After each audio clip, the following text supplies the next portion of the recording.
Okay, well today I just wanted to talk to you guys a little bit about different kind of paper that you can use for your Copic images for coloring. I know there's a lot of talk on the blogs and on the message boards about what the best kind of paper is to use. And probably what it boils down to is what your preference is, but I'm going to kind of show you some differences between three of sort of the major players when it comes to different kinds of paper. The first one I have right here is the blending cardstock from Copic, and in the middle I have Gina K's Pure Luxury cardstock, and over here I've got the Cryogen white cardstock. And there's some things you're going to want to notice just by looking at them initially. The blending paper, the blending card over here, is definitely giving a more crisp image to the stamp. This is a Mo Manning stamp, by the way. It's sharper, the lines are thinner than on the other ones. With Gina K and Cryogen, Gina K definitely sort of bled the most, so you're going to get a more detailed image. Is going to show up better on the blending cardstock, and not quite so much on the Gina K or the Cryogen. And then the color difference is another thing that's important. The blending cardstock here has almost a little bit of a grayish tone to it. The Gina K is pretty much a pure white cardstock, and then the Cryogen is almost a cream colored cardstock. And if you haven't seen Cryogen up close before, I don't know if that's gonna help you see it or not, but it basically has a shimmer to it, almost like an iridescent kind of glimmer. So that's another thing to sort of take into consideration when you're using Cryogen paper.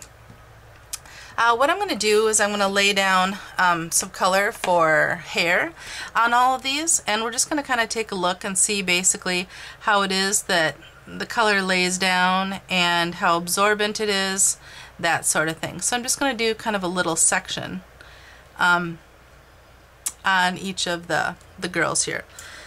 So you might notice that in this one it looks like it's taking the color pretty well. It's a pretty true color on this blending paper. With the Gina K paper, we'll lay down some color here. I use more of the kind of the feathering method when I'm laying down color versus the circular motion. I also tend to go darkest color first instead of lightest like some other people do. That doesn't mean that that's the right way to do it. Everybody has their own sort of style about it. So any way that you choose to do and is successful for you is definitely the way to go. When I notice when I'm coloring on this Cryogen paper, it seems to be soaking in a little more than it did on the other two pieces of paper. It's not sort of laying on the surface quite as much as it was on the other two. If you look all three next to each other, you can see quite a difference. This Cryogen has soaked up the paper quite a bit. It's sort of a true dark brown color. The Gina K paper has sort of put the color a little more on the surface.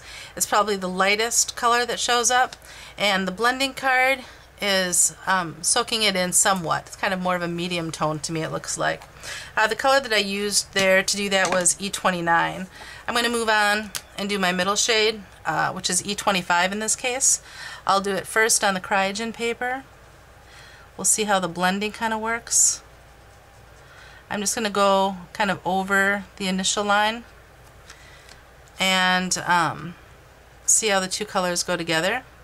It's really kind of a much different experience to color on the Cryogen versus the Gina K, for example, because it doesn't like soak in and wick up quite so much. So, and the same thing with the blending paper. It allows it to rest a little bit more on the surface. So all three of those did blend together a little bit, but it looks to me like this Cryogen is a little bit different because of the amount that it's actually soaking up. I'm going to go in with my third color, which happens to be E31.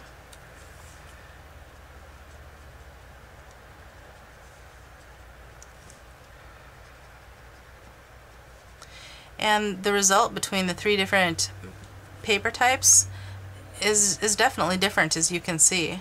Even between the Gina K and the blending cardstock, the Gina K seems to keep the colors awfully separated. it doesn't blend to me quite as well as it does on the blending cardstock here. So if I go in back again with that mid-tone color,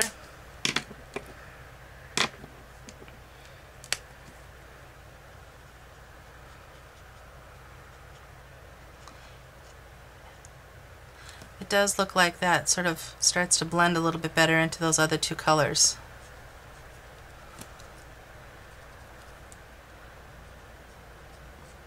You know, I can see being able to work with all these three colors. It's just more a matter of, I think, what you get used to. And if you can tell that, you know, I have a heavier hand, and that heavier hand might soak through that cryogen pretty fast, doesn't allow as much time to blend, that kind of thing, then that's, you know, something you might want to take into note. So once we're done coloring that part of the hair, I know it's not a real good indicator, but there's a definite difference. You know, with this cryogen, it makes the colors a lot more intense and bold, and if that's what you're looking for, then that's probably a good plan. With the Gina K, it sort of has blended together less, and I think that's because they sit on the surface a little more. And then the blending cardstock seems to be somewhere in the middle for me. It seems to blend a little better, but without kind of soaking through and wicking it up. If we look on the back, cryogen has gone through quite a bit, Gina K not at all, and the blending has gone through quite a bit as well. So I guess that's kind of what we were saying, that if Gina K is sitting on the top, that's maybe why it's a little bit harder to get those soaking in together. Maybe you have to soak the paper a little more thoroughly and it might blend a little better. Anyway, I just wanted to show you guys the differences in the three different kinds of paper, do a little coloring so you can see what that looks like, and talk about how they look a little bit different. Okay, I hope that helps somebody. Thanks a lot. Bye.